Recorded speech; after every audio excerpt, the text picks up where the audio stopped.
भगवते वासुदेवाय।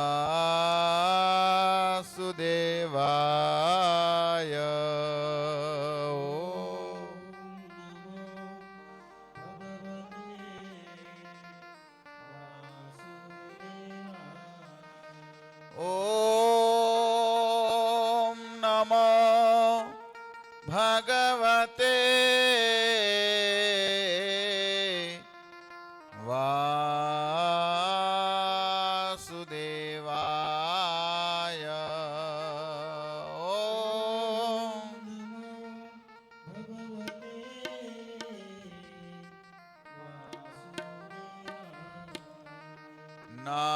नारायणं नमस्कृत्य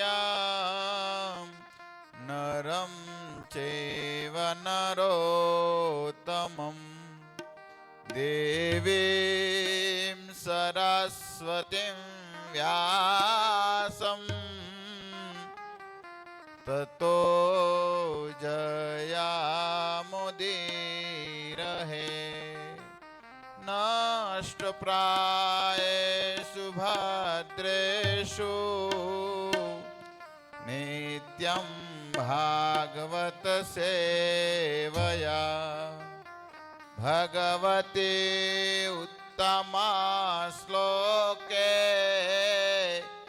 भक्तिरभक्तिनयस्तकिम्।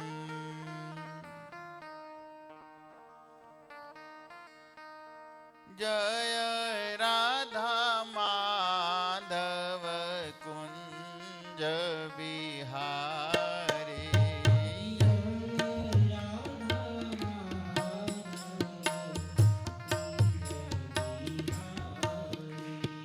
जय राधा माधव कुंज बिहारी। बोलिए सभी लोग बोलिए।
संकीर्तन की।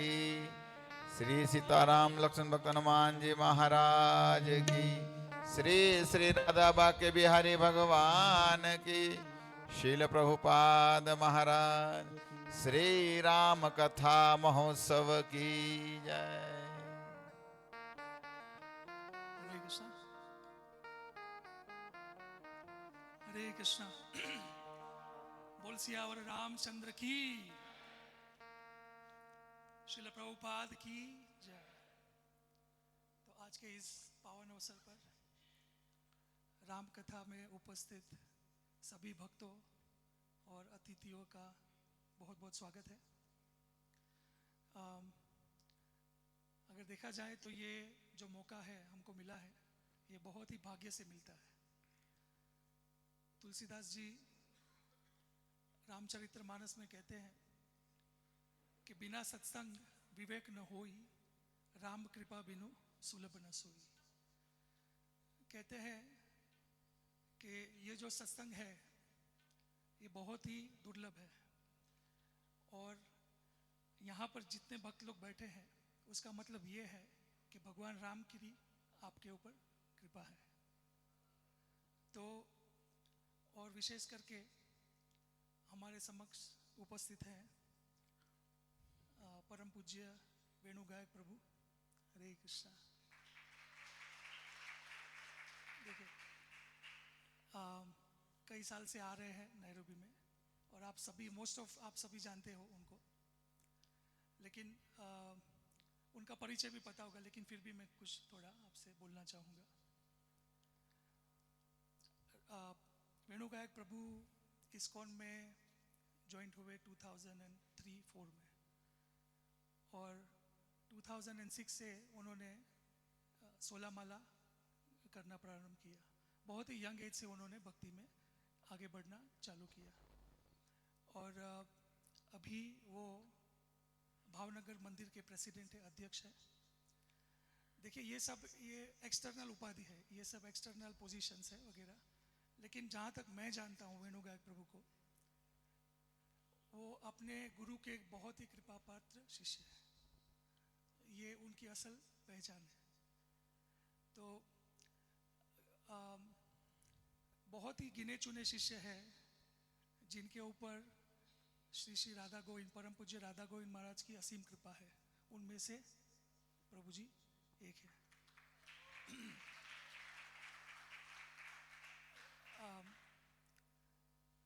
देखिए हम सबको पता है कि मोस्ट ऑफ जन को पता है कि राधा गोविंद महाराज की तबीयत ठीक नहीं है, लेकिन प्रभु जी, वेणु गायक प्रभु जी का बहुत बड़ा हाथ है उनकी तबीयत को सुधारने में। एक टाइम ऐसा भी आया था कि बहुत ही तबीयत खराब थी महाराज की, तो प्रभु जी ने कंटिन्यूस 9 दिन तक, ये सब आपको पता नहीं होगा लेकिन मैं सीक्रेट शेयर कर रहा हूँ, 9 दिन तक वृंदावन में 8 घंटा परिक्रमा की, दंडवत परिक्रमा, रिबोल। और बाद में महाराज का पर्सनली बहुत ही ध्यान रखते हैं, और अभी वीडियो देख सकते हो आप। रिसेंटली महाराज काफ़ी स्वस्थ है उनकी सेवा से, और काफ़ी हैप्पी लगते हैं, और जब भी बोलते हैं ना तो भी थोड़ी अभी क्लैरिटी है उनकी स्पीच में। तो ये सब श्रेय एक्चुअली वेणु गायक प्रभु जी को जाता है। तो और दूसरा पॉइंट है कि हम बहुत भाग्यशाली है कि उनकी उपस्थिति में उनके मुख से ये कथा सुनने जा रहे हैं। देखिए कथाकार आपको बहुत मिल जाएंगे जो अनोखी कथा करते हैं, लेकिन इस्कॉन में रहते हुए श्रील प्रभुपाद जी की आज्ञा का पालन करते हुए पूरा जीवन उन्होंने समर्पित किया है। तो उनसे आप अगर कथा का श्रवण करें तो निश्चित अपने जीवन में आप देखेंगे आप परिवर्तन आएगा। तो मेरी यही आपसे प्रार्थना है जो यहाँ पर उपस्थित है, आप ये 14, 15, 16, 17 4 दिन का ये सत्र है, राम कथा चलेगी। आप तो आए हैं लेकिन आप अपने पड़ोसियों को भी लेके आइए, आपके फ्रेंड्स को भी लेके आइए। तो बस इतनी प्रार्थना है। और मैं विशेष धन्यवाद करना चाहूँगा मनोहर प्रभु यहाँ पर है जो बेंजो में है, और अपने भावसा जी जो तबला में है, प्रभु जी के साथ आए हैं, तो हमको कुछ विशेष रस की प्राप्ति होगी इससे। ये राम कथा का इंग्लिश में ट्रांसलेशन हिज गेस्ट परम गोपाल प्रभु ऑफिस में करेंगे। Those who don't understand Hindi, we have a translation going on in that corner office, so you can take advantage of the katha. हरे कृष्ण। तो अभी मैं विनम्र निवेदन करूंगा वेणु गायक प्रभु से कि अपने श्री कमल मुख से हमको राम कथा का पवित्र कथा हमको रसपान कराए। हरे कृष्ण।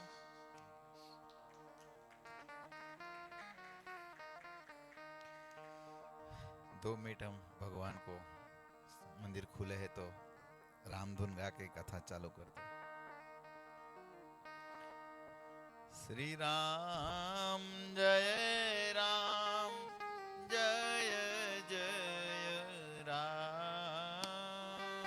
श्री राम जय राम श्री राम जय राम जय जय राम।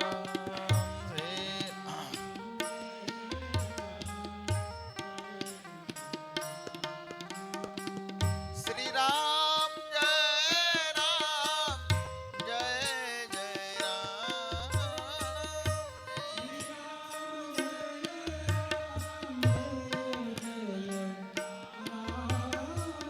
श्री राम जय राम जय जय राम।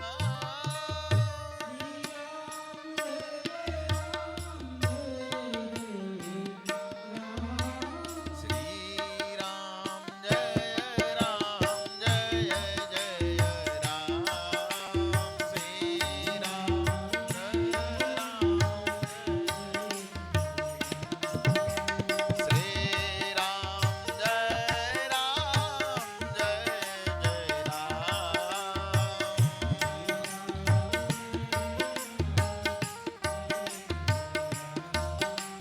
श्री राम जय राम जय जय राम। श्री राम जय राम जय जय राम।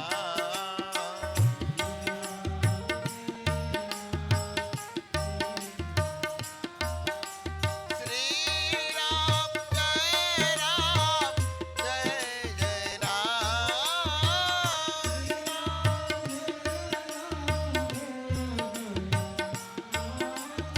श्री राम जय राम जय जय राम।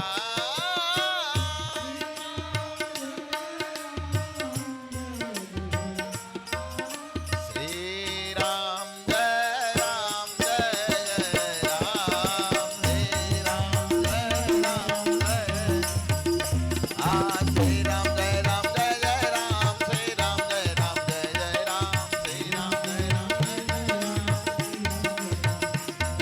श्री राम जय राम जय जय राम। श्री राम जय राम जय जय राम। श्री राम जय राम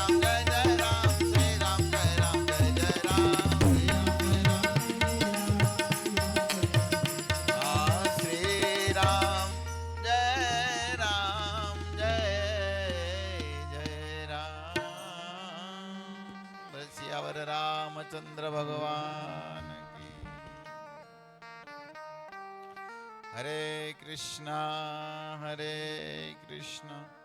कृष्णा कृष्णा हरे हरे हरे राम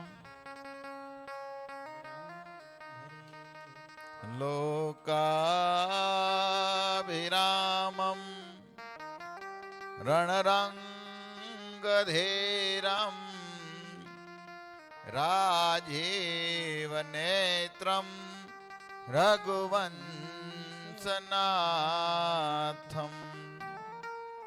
कारुण्यरूपं करुणाकरं तं श्रीरामचन्द्रं शरणं प्रपद्ये।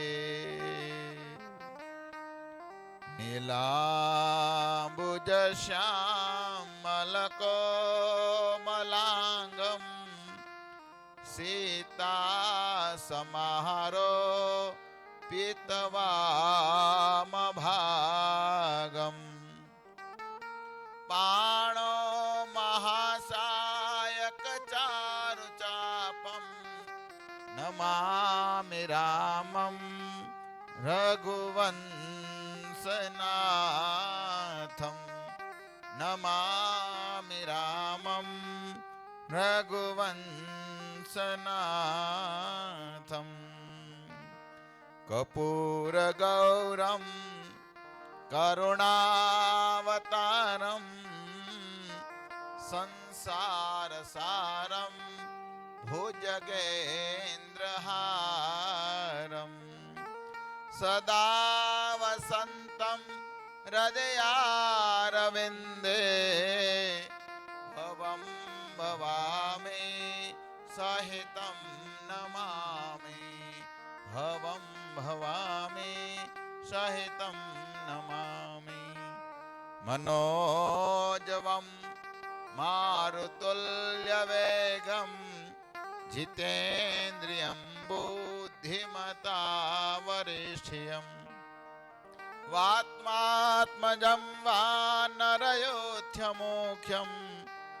श्रीरामदूतं शरणं प्रपद्ये श्रीरामदूतं शरणं प्रपद्ये।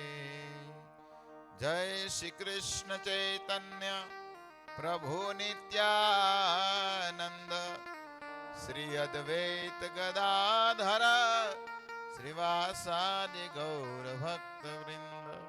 हरे कृष्णा कृष्णा कृष्णा हरे हरे हरे राम राम राम हरे हरे।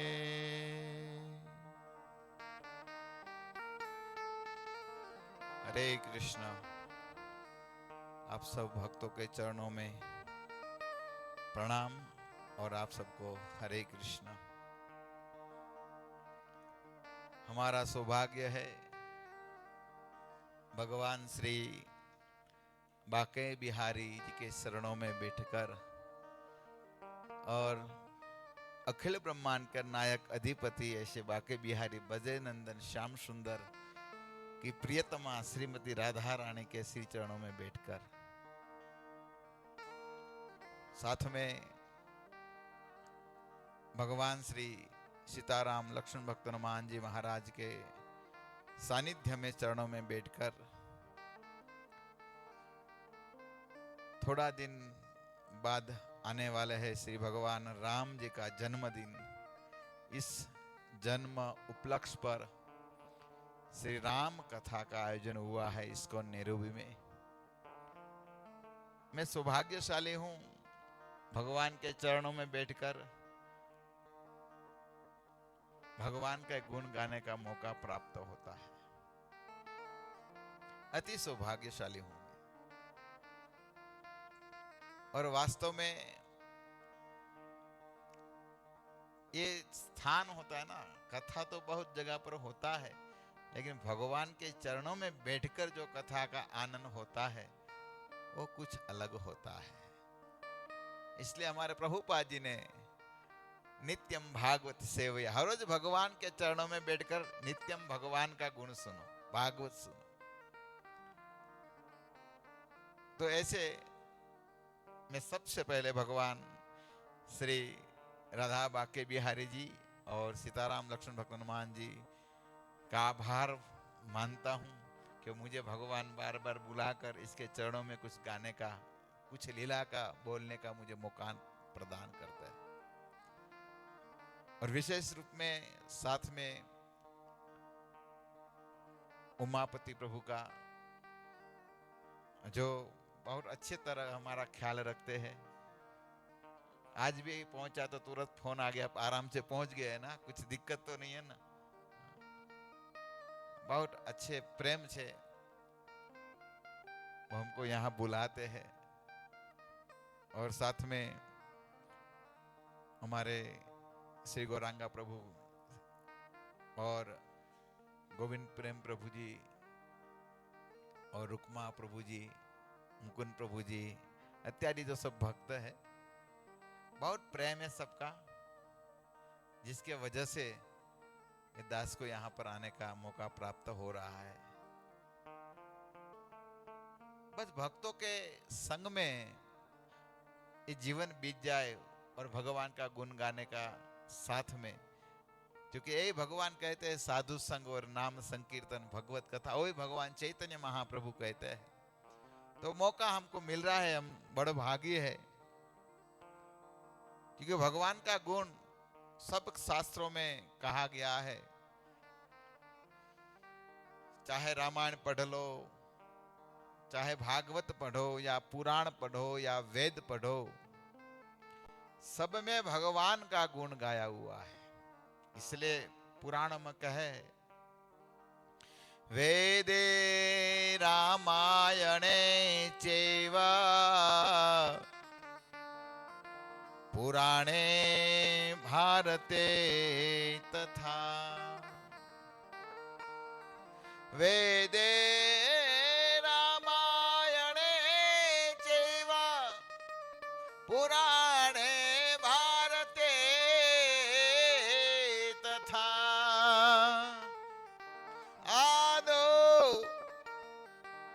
आदो मध्ये तथा सान्ये हरि सर्वत गृह्यते।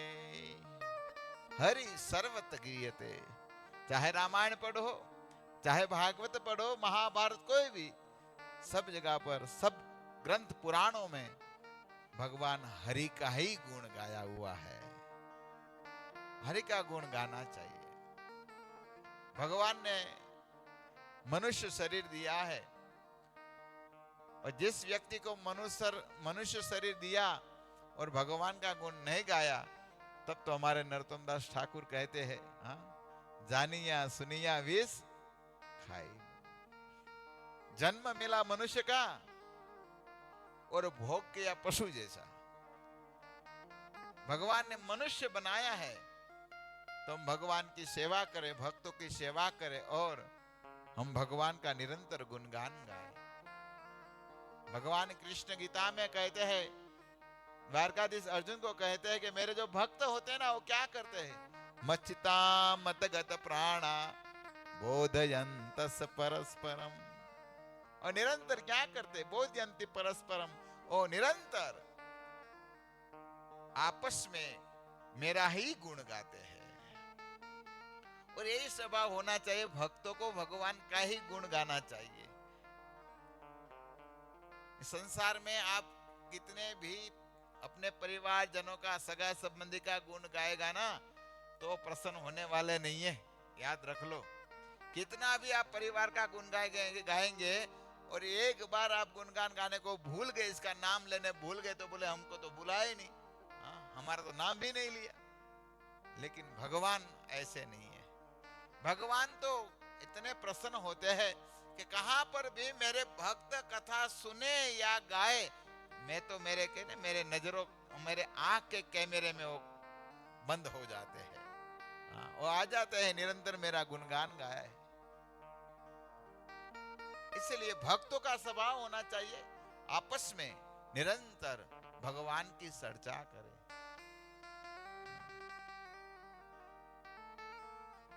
भगवान की चर्चा बार बार करना चाहिए। जब भी मौका मिले भगवान का गुण गाना चाहिए। इसलिए तो वित्रासुर जी कहते हैं, जब वित्रासुर जी का युद्ध में इंद्र के साथ जब युद्ध हो रहा था, तब हाथ कट गए, पैर भी कट गए, कि गर्दन और शरीर पड़े हैं। और तब वित्रासुर भगवान को प्रार्थना करते हैं कि प्रभु, हमारा सौभाग्य है आप असुर बनाया, लेकिन मैं तो चाहता हूं प्रभु, निरंतर आपका गुण गाना चाहता हूं, इसलिए मुझे भक्त बनाइए। वित्रासुर जी कहते हैं, अभी इस बार मुझे असुर बनाया, लेकिन अभी दूसरी बार इस शरीर छूट जाए तो मुझे भक्त का शरीर दीजिए। हाँ, एक भक्त बनूं मैं। एक आपके जो भक्त है, आपके भक्त निरंतर आपके चरणों का आश्रय लिए है, ऐसे भक्तों का भक्त मुझे बना दीजिए। अहम हरे तव पादे कमोला, दासानुदास भवितास्मि भूय। मना स्मरेता सुपते गुणान्ते, गृह्णन्ति वा कर्म करोतु काया। अहम हरे तव पादे कमूला, अहम हरे तव पादे कमूला। वित्रासुर भगवान को प्रार्थना करते हुए कहते हैं, प्रभु आप मुझे आपके दास का दास बना दीजिए। मानो भगवान पूछ ले, हे वित्रासुर जी, आपको दास का दास क्यों बनना है? आप डायरेक्ट मेरे भक्त बनो। बोले नहीं प्रभु, एक बार भूल हो गया था, एक बार गलती हो गया था। जब मैं चित्रकेतु नाम के राजा था और तब मैं 7 दिन में आपकी प्राप्ति किया था, और तब क्या हुआ, 7 दिन में आपकी प्राप्ति हो गया, लेकिन मुझे आपके भक्तों का संग नहीं मिला, और भक्तों का संग नहीं मिला, इसके वजह से मैं शिव जी का अपराध कर दिया, और अपराध हुआ इसलिए मुझे आज क्या बनना पड़ा है? असुर बनना पड़ा है। इसलिए मुझे आपके भक्तों के भक्त मुझे बना दीजिए। दासानुदास भवितास्मि भूय। मानो भगवान कहे चलो भाई दास का दास बना दिया, तो आप दास बनकर क्या करेंगे? तब वित्रासुर जी कहते हैं, मना स्मरेता सुपते गृणान्ते गृणन्ति वा कर्म करो तु काया। हे प्रभु, मैं मेरे मन से निरंतर आपका क्या करूंगा? मनन करूंगा, चिंतन करूंगा, और इस वाणी से निरंतर आपका गुणगान गाऊंगा। देखो, ये असुर शरीर में होकर वित्रासुर से मांग रहे हैं कि आप मुझे एक भक्त का भक्त बना दीजिए, जिसके वजह से मैं क्या करूं? आपका गुणगान गाऊं। और हमारा तो सौभाग्य है, हम तो असुर नहीं है ना, भगवान ने सुंदर मनुष्य बनाया है, तो हम भगवान का गुणगान क्यों न गाए? जब भी मौका मिले, हरे कृष्णा कृष्णा कृष्णा हरे हरे, हरे राम। जब भी मौका मिले, मनुष्य शरीर मिला है, तो हम भगवान का गुणगान गा ले। यही सार है। भगवान चैतन्य महाप्रभु तो यही कहते हैं ना कि जिस व्यक्ति को अर्थात मनुष्य शरीर मिला है और भगवान का नाम नहीं लिया, तो दुर्भाग्य है इसका। नाम नामकारी बहुधा निज सर्व शक्ति। सब नाम में भगवान ने अपनी शक्ति भर दिया है। तत्रापि नियमेन न काल। कोई नियम नहीं है। भगवान का नाम और कथा कभी भी गा सकते हैं और सुन सकते हैं, कोई नियम नहीं है। जब भी मौका मिले गाइए, भगवान का नाम गाइए और हरि कथा गाइए। ये सार है। देखो, आज हम यहाँ पर कथा सुनने आए हैं, तो हमको लग रहा है चलो भाई राम कथा हो रही है तो चलो हम जाए, स्वाभाविक है। लेकिन एक आपको नया बात सुनाता हूं। भगवान शिव जी कहाँ रहते हैं? कैलाश में रहते हैं। भोलेनाथ कहाँ रहते हैं? कैलाश में। कैलाश में होकर भी ये कथा सुनने के लिए वो कहाँ आता है? दक्षिण भारत में कथा सुनने आते हैं। अब सोचिए, शिव जी कैलाश छोड़कर कहाँ आते हैं? दक्षिण भारत में। जब मानसरोवर आप सुने ना, वो कैलाश यहाँ पर है। यहाँ से कहाँ पर आते हैं? दक्षिण भारत में राम की कथा सुनने के लिए आते हैं। तो हम तो भाई चलो 8-10 किलोमीटर से आ गए। शिव जी तो कैलाश छोड़कर, आप सोचिए। और ऐसा भी नहीं था कि भाई शिव जी जहां पर जा रहे यहाँ प्रसाद की व्यवस्था था, ऐसा भी नहीं। हमारा तो फिक्स है, जब हम यहाँ जहाँ कथा सुनने जाएंगे तो पक्का है प्रसाद तो मिलने वाला है। महाप्रसाद है गोविंद है। शिव जी के जहाँ कुछ फिक्स नहीं है। इसलिए कहा गया है कि एक बार देता जुग माही, शंभु गए कुंभ सरु सिपाही।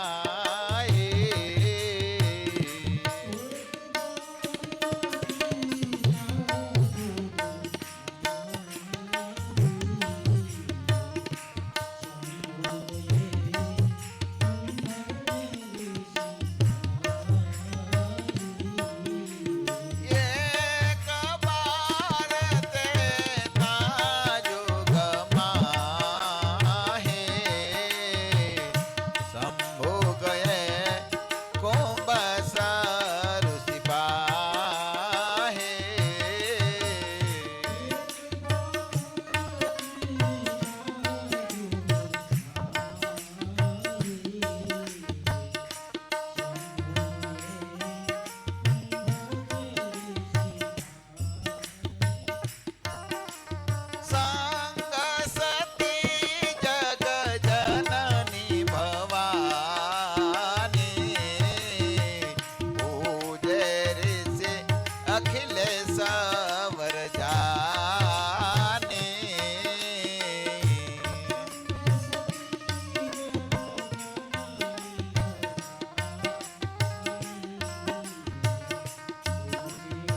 शिव जी ने अपने पत्नी को कहे भाई चलो हम राम कथा सुनने के लिए जाते हैं।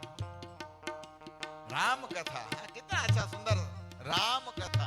राम कथा बोलने से मुंह में लगता है कुछ कुछ भर गया है ना। राम कथा बोलिए। हमारे एक भक्त बोले राम नाम बोलने से क्या होता है, तो बोले राम नाम बोलने से मुंह में मानो कोई सामने गुलाब जामुन देख ले और पानी आ जाए ना, इसी तरह राम कथा नाम सुनने से मुंह में पानी आ जाता है। राम कथा, अरे भाई हमारा कृष्ण वाकई में तो बहुत टेढ़ा है, इसका नाम लेना भी टेढ़ा है, वो तो टेढ़ा है, लेकिन हमारे राम एकदम सीधा साधा है, एकदम धनुष और सीधा खड़े रहते हैं। ये राम को हृदय में बिठाना एकदम सरल है, क्योंकि वो सीधे है भाई। हमारे राम रघुनाथ बहुत सीधे है। तो ऐसे राम कथा, शिव जी सब छोड़कर कहां गए? दक्षिण भारत में जहां कुंभज ऋषि कथा कर रहे थे, राम कथा, वो कथा सुनने के लिए गए और जा रहे थे। सब सती को कहे हे देवी आप भी तैयार हो जाइए, हम अकेले नहीं जाएंगे। कथा सुनने जहां मिल रहा है तो अकेले नहीं, साथ में जाएंगे। तब साथ में चलो भाई, संग सती जग जननी भवानी, आइए दक्षिण भारत में कथा सुनने आए भाई। बहुत कथा प्रेम से सुनी हुए, आनंद आ गया है। शिव जी कथा सुनकर भाव विभोर हो गए। इसलिए कहते हैं राम कथा मुनि बरद बखानी, सुखे संभो पाम सुख मानी, सुनि बरज बखानी, सोने शंभु परम सुखी मां। शिव जी ने राम कथा सुना, आनंद आ गया। वाह, शिव जी प्रसन्न हो गए। क्योंकि शिव जी इसलिए प्रसन्न हो गए क्योंकि शिव जी के नाथ कौन है? राम है। आगे कहेंगे, शिव जी कथा सुने और प्रेम से सुख आनंद हो गए। आनंद होकर वो कथा सुनकर जब आ रहे थे और विश्व में तब त्रेता युग चल रहा था, भगवान श्री राम तब लीला कर रहे थे। और लीला क्या कर रहे थे? भगवान श्री राम दक्षिण भारत में भगवान अपने पत्नी सीता जी को ढूंढ रहे थे। किसी पेड़ को पूछ रहे थे, कोई पंछी को पूछ रहे थे, हरण को पूछ रहे थे। भगवान श्री राम के नयनों में, आंखों में अश्रु की धारा थी और पूछ रहे, हे हिरणी, क्या मेरी हिरणी नयन वाली सीते को देखे? भगवान ऐसे कह रहे थे। हे कह रहे, तब कोई पंछी को देख लेते हैं तो पंछी को भगवान पूछते हैं, क्या मेरे सीता प्राण प्रिय सीते को आप देखे? भगवान पशु को, पेड़ को पूछ रहे थे। और तब भगवान भोलेनाथ निकले हैं अपने नंदी सवारी पर। सीता जी जो हरण हो गया था ना, इसलिए तो राम ढूंढ रहे थे। और यहाँ पर भगवान शिव जी जब निकले और तब शिव जी ने पार्वती को कहे, हे देवी आप देखो, मेरे इष्ट मेरे नाथ रघुनाथ लीला कर रहे हैं। सोई मम इष्ट देव रघुवीरा, सोई मम इष्ट देव। हे देवी, ये राम मेरा इष्ट देव है। देखो महादेव कह रहे हैं मेरा इष्ट देव कौन है? राम है। आज लोग झगड़ा कर रहे, राम बड़े या शिव बड़े या ब्रह्मा। देख लो, यहाँ शिव जी स्वयं कहते हैं, सोई मम इष्ट देव रघुवीरा, ये राम मेरा इष्ट देव है। इष्ट देव जा रहे हैं। तब देवी कुछ समझ न पाई, पार्वती कुछ मतलब सती कुछ समझ न पाई और बाद में कुछ राम की परीक्षा लिया। संत लोग बोलते, परीक्षा क्यों लिया इसने? सती को परीक्षा नहीं लेना चाहिए। तो संत जवाब भी देते हैं, भाई वो कथा सुनने गए थे, सती कथा सुनने गए थे, लेकिन कथा में वो सो गई थी। सती क्या हुआ था? कथा में सो गए तो कुछ पता ही नहीं चला भाई राम मेरे पति के परमेश्वर नाथ इष्ट देव है। इसलिए कथा में तो सोना नहीं चाहिए, जागना चाहिए। कथा में तो कभी नहीं सोना चाहिए। मैं कई बार बता रहा ना, कथा में सोते हो क्या बनते पता है ना? पता ही नहीं पता है। कथा में सोते हैं ना वो सरप बनते हैं, और बाजू में जो जागते हैं इसको जगाते हैं वो मदारी बनते हैं।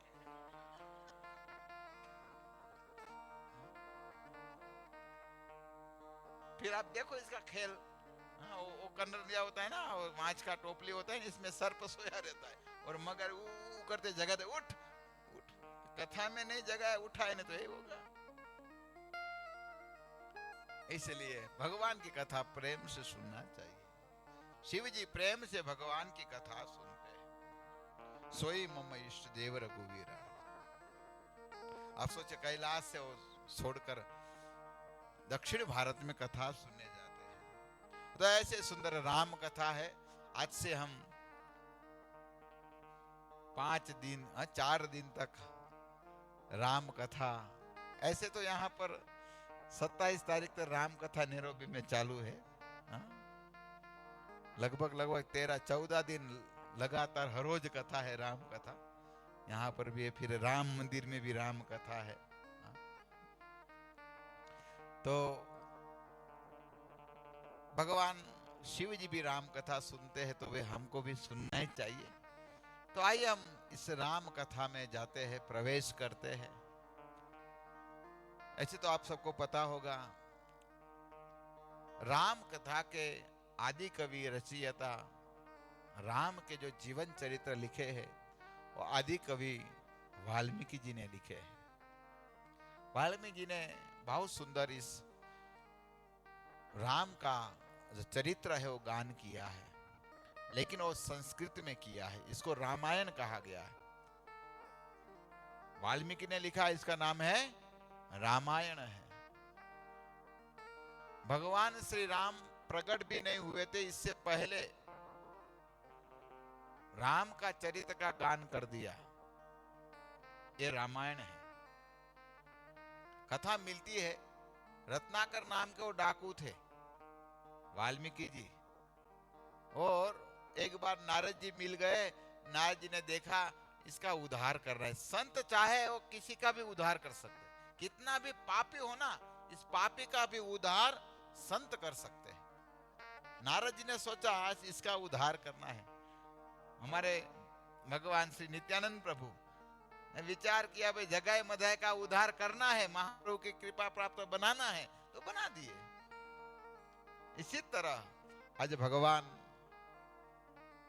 के जो भक्त है नारद जी है, नारद जी भी भगवान के अवतार है। आज सोचे आज इस रत्नाकर डाकू का उद्धार करना है। आए और देखे कई पंछियों को मारे थे। वो कहे भाई तू क्यों इसको मार रहे? तब वो बोल रहे आप मुझे मत पूछो, हमारा कार्य है, हमारा नित्य कर्म है पंछी को प्राणी को मारना। वो जो मारता है वो जब वो पंछी होता है इसका पैर काटे पंख काटे, जब वो तड़पड़ाता है ना तब वो देखकर खुश होता है। ऐसा वाल्मीकि जी का पूर्व चरित्र ऐसा है। तब नारद जी ने कहा भाई क्यों आप ऐसा कर? बोले हमारा परिवार है, बेबी बच्चे सबको खिलाना पड़ता है ना। तो नारद जी बोले ये मत करो, इसको मारना नहीं चाहिए, इसको खाना भी नहीं चाहिए।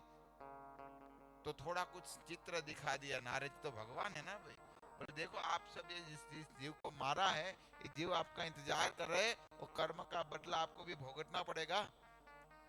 तो बोले हम कैसे खाएंगे? अरे नारद जी बोले आप देखो, आप तो बार बार बोल रहे हैं कैसे खाएंगे कैसे खाएंगे। ये जो पाप कर रहे हैं, पाप करे इसका भागीदार क्या आपका परिवार बनेगा? बोले हाँ बनेगा। नारद जी को बोले तो पूछ कराया जाए, आप पूछ कराओ। तब नारद जी को पेड़ के साथ बांध दिया इसने। बोला भाग मत जाना, और मेरे सब परिवार मेरा साथ देगा तो आपका नंबर लगेगा। डाकू तो ऐसे होते हैं। गए और पत्नी को पूछे मैं आपके लिए इतना पाप कर रहा हूँ, पहली बार बोला क्या मैं कर रहा हूँ? पाप कर रहा हूँ, आपको खिला रहा हूँ, ये सब दे रहा हूँ, तो मेरा पाप के भागीदार आप बनेंगे? वो बोले हम नहीं बनेंगे। तब माँ को पूछे, अपने बच्चे को पूछे, परिवार सबको पूछे, आपका पाप का भागी हम क्यों बने, हम कोई नहीं बनेंगे। तब वो फिर नारद जी के पास आए और नारद जी को कहे, मेरे परिवार कोई लोग मेरा पाप का भागीदार बनने वाले नहीं है। तब नारद जी बोले, ठीक है, तब अभी से आज से मैं आपको एक मंत्र देता हूं, इस मंत्र का जाप करिए, और ये जाप करेगा ना तो आपका परिवार का भी भरण पोषण हो जाएगा, सब हो जाएगा। और बड़ा मंत्र नहीं देता हूं, केवल 2 अक्षर का मंत्र देता हूं, राम। नारद जी ने क्या नाम दिया? बोले राम राम राम राम जपो। तब राम राम कहे दिया, और फिर नारद जी बोले मैं बाद में आऊंगा, आप राम राम बोलना। तब तो ये नारद जी यहाँ से चले गए, लेकिन ये राम राम बोलने की इसकी आदत नहीं थी। इसकी आदत क्या था? जो पंछियों को, पक्षी को मारते थे, बोले ये मरा, क्या बोलता था? मरा बोलते थे, मरा मरा मरा। तब राम राम छोड़कर मरा मरा मरा मरा मरा मरा चालू कर दिया। सोचिए, राम नाम छोड़कर मरा नाम की। नारद जी आ गए, और नारद जी आए और कहे कैसे मंत्र चला? तो मरा मरा मरा मरा जब चालू था। नारद जी बोले मैं ऐसा मंत्र तो नहीं दिया था आपको, आपको तो मैं राम मंत्र दिया था। लेकिन बोले गुरुदेव मुझे तो वही आता है। नारद जी बोले कहीं ठीक है, इसमें भी मेरे राम, मरा मरा में भी राम राम तो हो ही जाता है। उल्टा नाम जपत जग जाना, वाल्मीकि भय ब्रह्म समाना। उल्टा नाम जपत जग जाना, उल्टा मरा मरा मरा करके भी। अरे हमारे तो संत कहते हैं जब सुबह में उठते हैं ना तो राम का नाम नहीं। कोई बोल दे ना सुबह में, बोले हे राजेश बोल दे, क्या बोल दे, और बाद में सोने के समय मंजी भाई, तो राम दोनों हो गया ना, एक एक अक्षर लेके। भगवान बोले पूरा दिन मेरा ही नाम लिया है। भगवान इतना कृपालु है, दयालु है। तो ऐसे वाल्मीकि जी ने रामायण लिखे है। अब सोचिए, फिर तो वो भगवान का नाम जपने लगे, फिर तो नारद जी ने पूरा उपदेश दिया, और भगवान प्रकट नहीं हुए थे, राम जन्म भी नहीं लिए थे। इससे पहले नारद जी ने कहने के अनुसार वाल्मीकि जी ने क्या किया? पूरा रामायण लिख दिया। और फिर जब राम प्रकट हुए ना, तो जो वाल्मीकि जी ने जो लिखा था वो राम ने लीला किया। और सोचिए कितने बड़े महान भक्त हो गए। ऐसे वाल्मीकि जी ने रामायण लिखे हैं। और बाद में समय अंतर्गत अनुसार संत लोग कहते हैं कलयुग में मंद बुद्धि मंद भाग्या मंद बुद्धि आहस्य, जो लिखा है भागवत में कहा है, मंद भाग्या सब है, मंद मंद है सब। ऐसे लोग को संस्कृत समझना बहुत कठिन होते हैं, तभी कहते वही तुलसीदास बनकर आए। वाल्मीकि जी कौन है? वही तुलसीदास बनकर आए। और जब वो भी संस्कृत में जब राम की लीला लिख रहे थे, तब यहाँ पर हनुमान जी आए, और हनुमान जी ने कहे हे महाराज, आपने कई सालों युगों पहले त्रेता युग में आपने तो लिख ही लिया है संस्कृत में, अभी आप मूल भाषा राम जहां प्रकट हुए थे इस भाषा अवधी भाषा में रामायण लिखिए। और हनुमान जी के कहने के अनुसार इस तुलसीदास जी ने अवधी भाषा में रामचरित्र मानस लिखा। इसको भी लोग रामायण ही कहते हैं। तो बहुत फेमस है आज पूरा विश्व में। हम तो आप उत्तर प्रदेश बिहार सब जगह पर जाएंगे ना, तो छोटे छोटे बच्चे भी चौपाई गाते रहते हैं।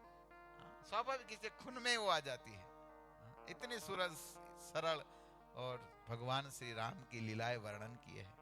तो इस रामायण में 7 कांड है, जिसमें बाल कांड, अयोध्या कांड, अरण्य कांड, किष्किंध कांड, सुंदर कांड, लंका कांड और उत्तर कांड। ये 7 कांडों में भगवान की अलग अलग लीलाओं का विभाजन किया है। तो मैं सोच रहा था यहाँ पर कौन सी कथा किया जाए, तब सोचे चलो भाई भगवान की लीला तो अद्भुत है। जब यहाँ पर पिछले साल कथा हुआ था तो राम वन में थे, और राम को मिलने के लिए अयोध्या से भरत जी गए थे, और भरत जी गए, फिर भरत जी के साथ बहुत सुंदर मिलन, मैं आपको कथा कहा था। तो भगवान श्री राम वन में घूम रहे, बहुत 1 साल हो गया, तो मैं सोचे फिर इसको अयोध्या में ला देते। तो भगवान श्री राम घूमकर अयोध्या में जो आते हैं, वो लास्ट लीला उत्तराखंड में है। उत्तरकांड में हम उत्तरकांड की जो लीला है, इसी लीला का वर्णन करेंगे।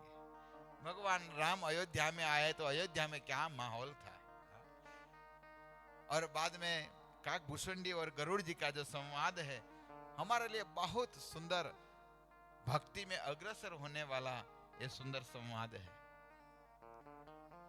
तो हम यहाँ उत्तरकांड की जो शुरुआत में तुलसीदास जी भगवान श्री राम को प्रणाम करते हुए भगवान का ही गुणगान सुनाते हैं, लिखते हैं। आइए हम यहाँ पर जाते हैं। अयोध्या में जाने से पहले भगवान श्री राम लंका में है, और लंका से जब अयोध्या में आते हैं तो किस तरह भगवान आते, इसका वर्णन करते हैं। तुलसीदास जी वर्णन करते हुए, प्रणाम करते हुए कहते हैं कि मोर के जो कंठ है, केकिल कंठ भी नीलम, मोर का जो कंठ होता है ना, वो कंठ के समान नील वर्ण भगवान श्री राम। देखो, एक कवि होता है ना, एक संत, इसकी एक भगवान की उपमा देना है तो कैसे देते हैं।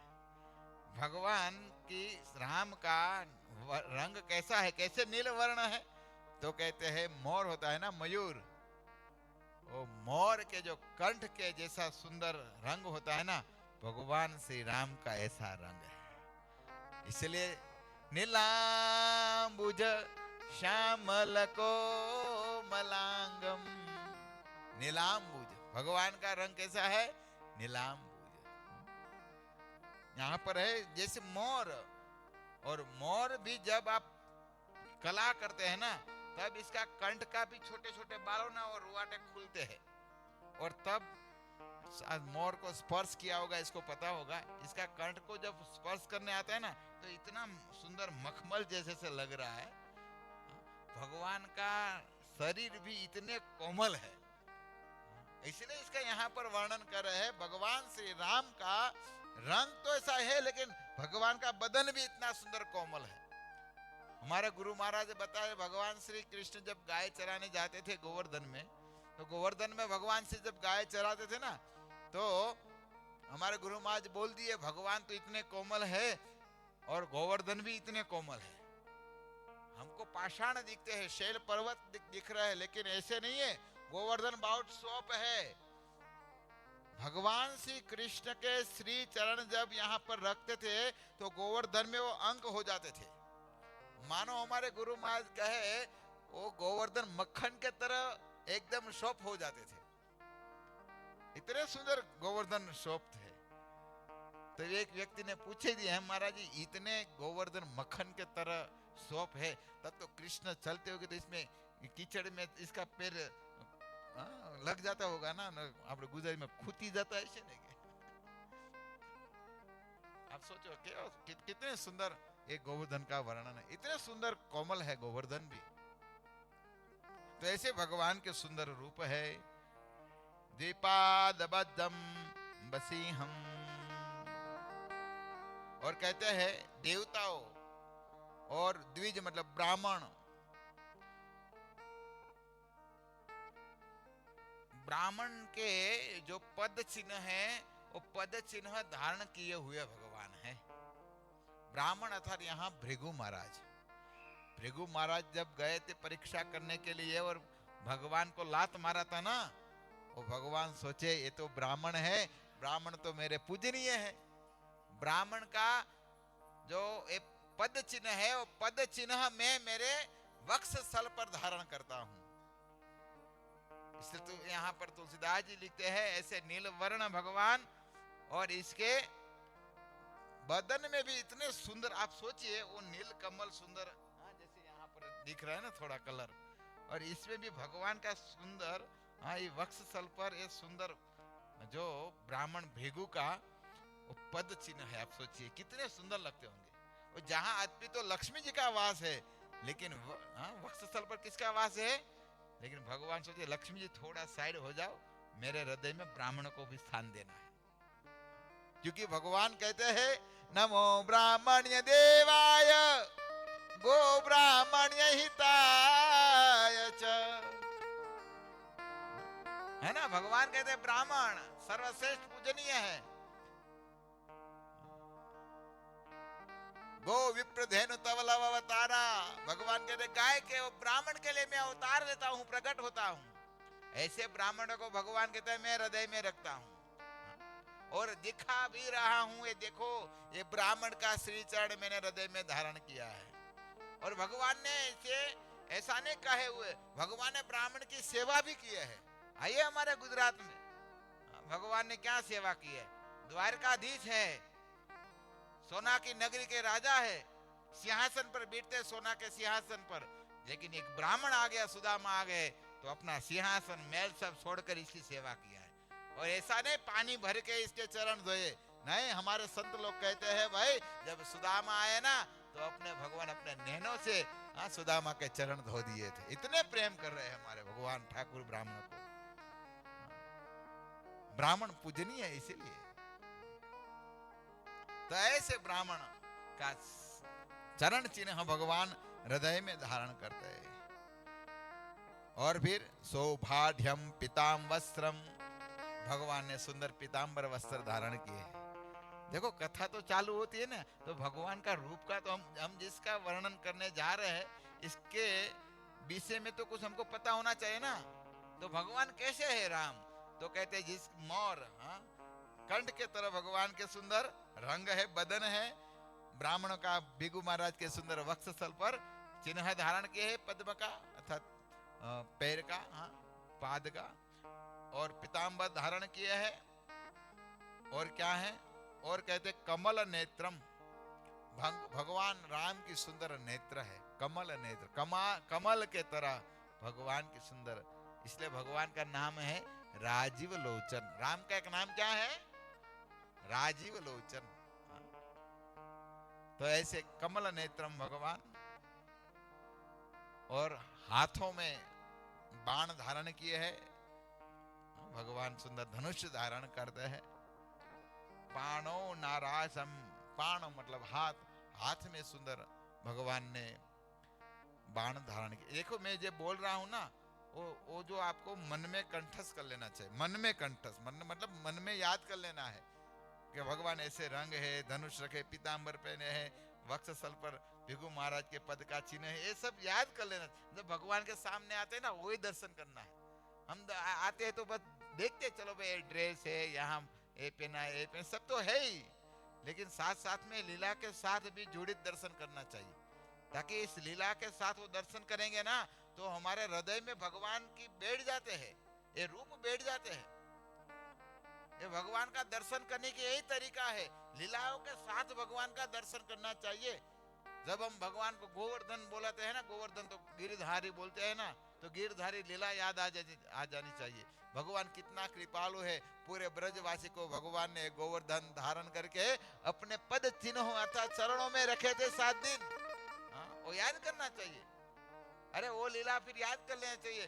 जब कई ब्रजवासी भगवान की सेवा करते थे, भगवान जब गोवर्धन धारण किया ना, एक बूढ़ी माता थी, भगवान ने जब 7 दिन धारण किया ना तो 2-3 दिन हो गया ना, तो एक बूढ़ी माता को दया आ गई। वो कहने का अरे ये नंद का चोरा ने देखो तो सही 3 दिन से पूरा गोवर्धन धारण किया है, लगता है हाथ सूजन हो गया है।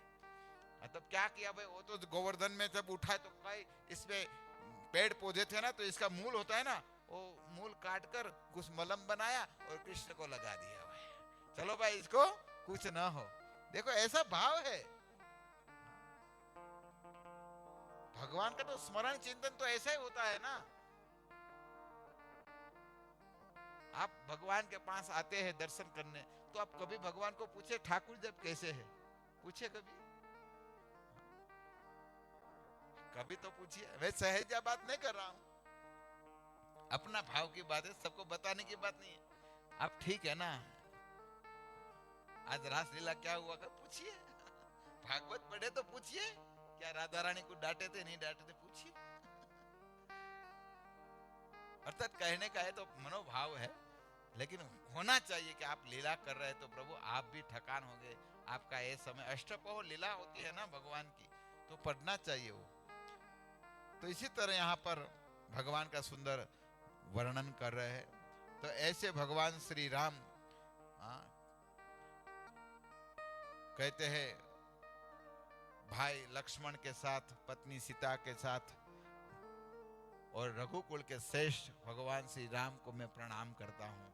ऐसे सुंदर तुलसीदास जी ने पहले श्लोक में वर्णन किए, प्रणाम किए, और बाद में दूसरे श्लोक में वो वंदन कर रहे हैं। कहते हैं तुलसीदास, मेरा मन रूपी जो भमर है, मेरा मन रूपी भमर निरंतर भगवान श्री राम के चरणों में घूमता रहे। ऐसे सुंदर भगवान श्री राम के चरण चिन्ह है, चरण है। और तीसरे श्लोक में वो शिव जी को वंदना कर रहे हैं। शिव जी को क्यों वंदना करते हैं? अरे भाई ये रामायण का आदि कवि कोई है ना तो शिव जी है, क्योंकि वो निरंतर सत्य को राम कथा सुनाते हैं, और सुनते भी हैं और सुनाते भी है। ऐसे पार्वती और शंकर जी को प्रणाम करते हुए आगे कहते हैं, रहा एक दिन अवधि कर अति आर्त पुरन लोक, जहां तह सोसिय नारी नर कृत तनु राम वियोग। तुलसीदास जी शिव जी पार्वती को प्रणाम करके कह रहे, एक बात मुझे आती, पार्वती को अच्छा है ना, एक व्यक्ति कथा कर रहे थे, बोले देखो पार्वती को कितना अच्छा है, कैसा सुंदर पति मिला है। वो कथा कर रहे थे तो पूछ लिया कैसे, बोले देखो पहले तो इसको बहुत सुंदर अच्छा है, पार्वती को कितना अच्छा है, कभी कोई लाइट की जरूरत नहीं पड़ा। लाइट की कोई भी जरूरत नहीं, कभी बिजली नहीं जाता है, हर रोज बिजली रहती। क्यों? क्योंकि शिव जी चंद्र धारण करते हैं, जहां चंद्र यहां तो उजाला होता है ना, तो बिजली का कोई प्रॉब्लम नहीं है। और दूसरा बोले देखो पानी का, कभी पानी भरने नहीं जाना पड़ा, शिव जी थोड़ा ऐसा मुंह कर दे तो गंगा निकल जाती। गंगा सर धारण करते हैं ना शिव जी के, नहीं धरते। और तीसरा पार्वती को सबसे अच्छा फायदा, कपड़ा कभी धोना ही नहीं होता है, कभी नहीं, क्योंकि वो तो बागंबर पहनते, कभी इस्त्री भी नहीं करना है। ऐसे वो बता रहे थे, मुझे अच्छा लगा वैसा, पार्वती का भाग अच्छा है, क्योंकि पार्वती के पति हो भाई भगवान के महान भक्त है। ऐसा नहीं है पार्वती कोई भगवान की सेवा करने नहीं चाहती, ये तो लोग ऐसे ही बताते हैं। पार्वती की जो सेवा है वो तो कोई कर ही नहीं सकते। जब वो सती शरीर छूट गया और बाद में जब हिमालय के घर पर जिसका जन्म हुआ, वो पार्वती का जब जन्म हुआ, और तब कथा मिलती है, नारद जी मिले पार्वती को और कहे मुझे मेरे लिए कौन योग्य मेरा पति है आप बताइए। तब नारद जी ने कहे आपके लिए कोई योग्य पति है, वो कौन है? शिव जी महादेव है, और कोई नहीं है। तो ऐसा करिए, शिव जी को प्राप्त करने के लिए आपको तपस्या करना पड़ेगा, और तब तपस्या करने के लिए पार्वती ने ऐसी तपस्या किया, वर्णन आता है, बहुत तपस्या किया है। और तपस्या करके फिर एक दिन देवता लोग शिव जी के पास गए, कहे हे नाथ आप जल्दी विवाह करिए, और विवाह करके आपका संतान होगा, और संतान तारकासुर सबको मारेंगे। शिव जी बोले मुझे विवाह नहीं करना है, एक बार हो गया, अभी हो गया, बहुत हो गया। बोले नहीं आपको विवाह करना पड़ेगा। और तब सप्त ऋषि को भेजे पार्वती के पास परीक्षा लेने के लिए, अब जाइए शिव जी से विवाह करना है तो आप इसको बताइए, जिसके पास घर नहीं है, कोई परिवार नहीं है, कोई बड़ी मर्सिडीज नहीं है, कुछ है नहीं है। अब विवाह करेंगे। तब पार्वती ने बहुत सुंदर कहा, सप्तऋषि को जवाब दिया। पार्वती ने कहा के जन्म जन्म रगर हमारे, बरहु शंभुर तरहु कुवारी। सती पार्वती ने कहा, हे सप्तऋषि, आप मुझे डराइए मत। मेरे घर हो या ना हो, मेरे पति कैसा भी हो, लेकिन विवाह तो मैं शिव जी के साथ ही करूंगा। ये जन्म नहीं, जन्म जन्म रगर हमारी।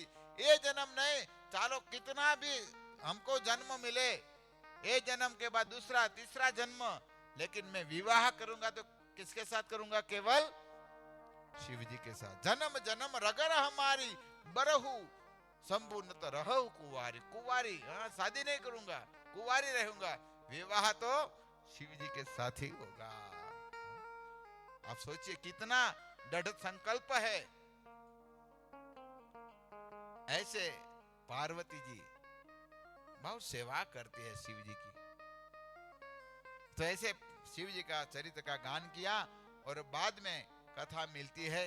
तुलसीदास जी कहे, आइए लंका में जहां एक दिन बाकी था, 14 साल में एक दिन बाकी था अभी अयोध्या जाने के लिए, और तब पूरा लंका में क्या हो रहा है और अयोध्या में क्या हो रहा है, तो कहे रहा एक दिन अवधि कर अति आरत पूर्ण लोक। पूरे अयोध्या नगरी में भगवान आने के लिए एक दिन बाकी है। आप सोचिए अयोध्या की क्या हालत होगा, अयोध्या में क्या उत्साह होगा, क्या आनंद होगा, कितने लोग रोते होंगे प्रेम से कि आज राम घर पर आने वाले हैं, आज हमारे राम घर पर आने वाले हैं।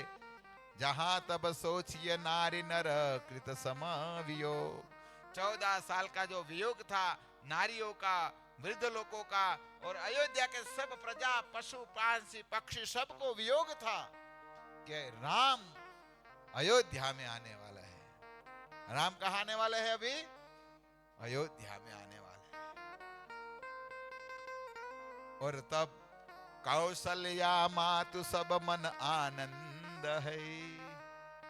माता कौशल्या तीनों माता को भी आनंद है, हमारे राम आज राघव आने वाले हैं। 14 साल हो गए हमारे राम वन में गए थे। राम ने अच्छा कपड़ा कभी नहीं पहने हैं, राम ने कभी अच्छा खाया भी नहीं है, वन भोजन कंद मूल खाए हैं।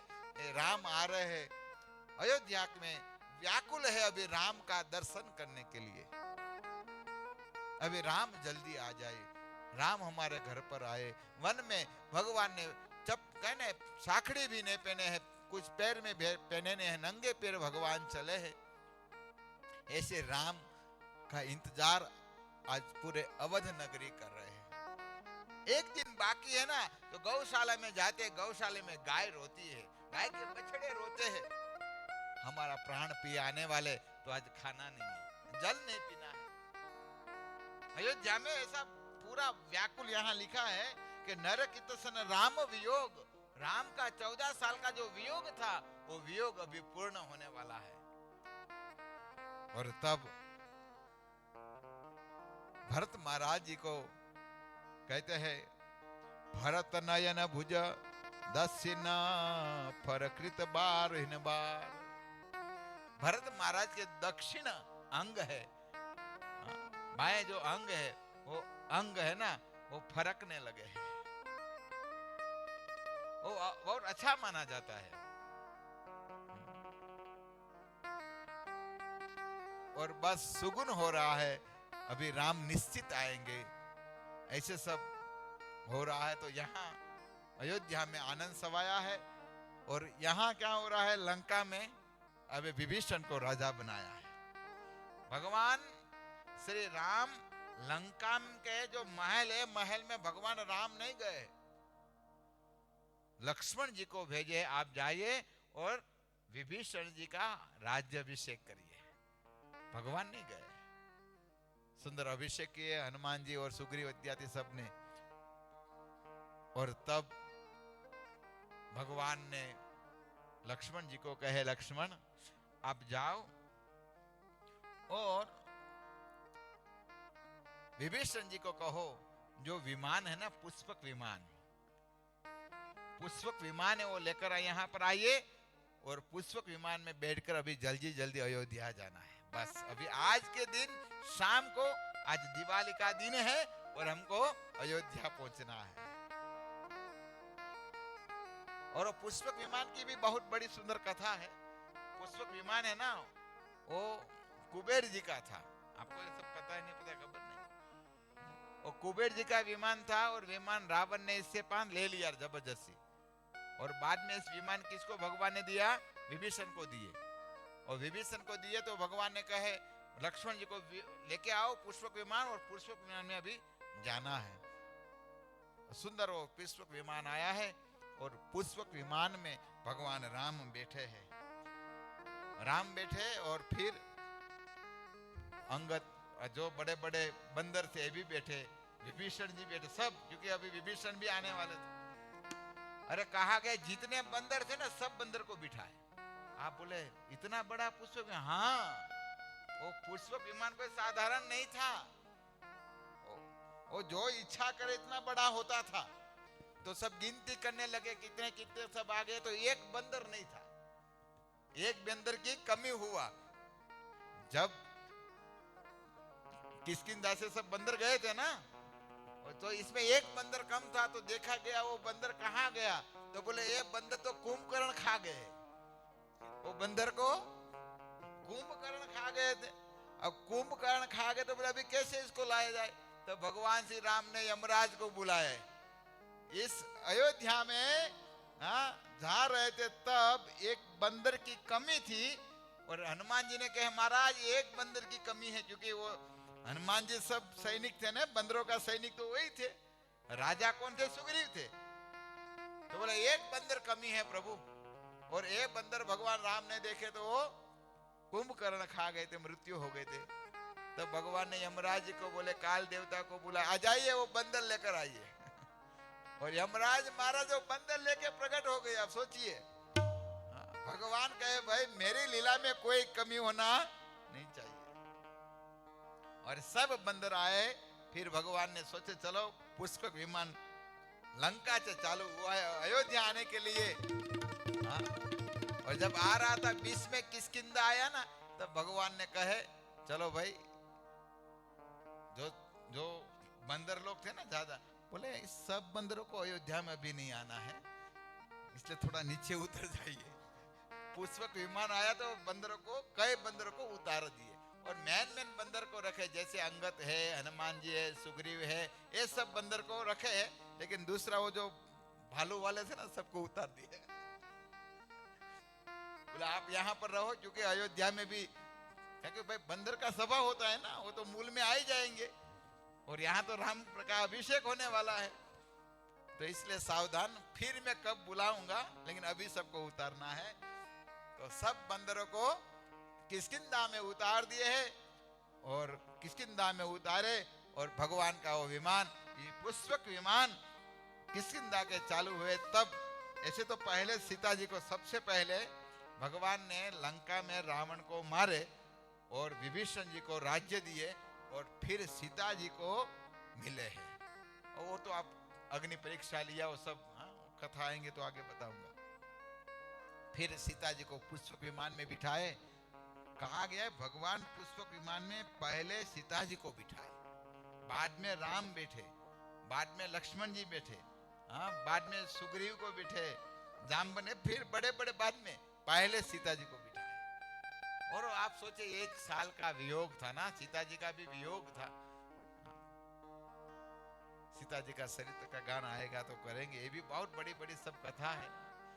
इसीलिए तो कहा गया है भारत की आर्य नारी को ज्यादा करे या न करे, लेकिन केवल सीता जी का चरित्र जीवन में उतार लेगा ना, तो इसको कभी जीवन में दुख नहीं आएगा। आप सोचिए सीता जी के जीवन में जो दुख है, दुखी है, सुख है ही नहीं। आप सोचो, भगवान श्री राम को वनवास मिला था, सीता जी को तो नहीं मिला था ना।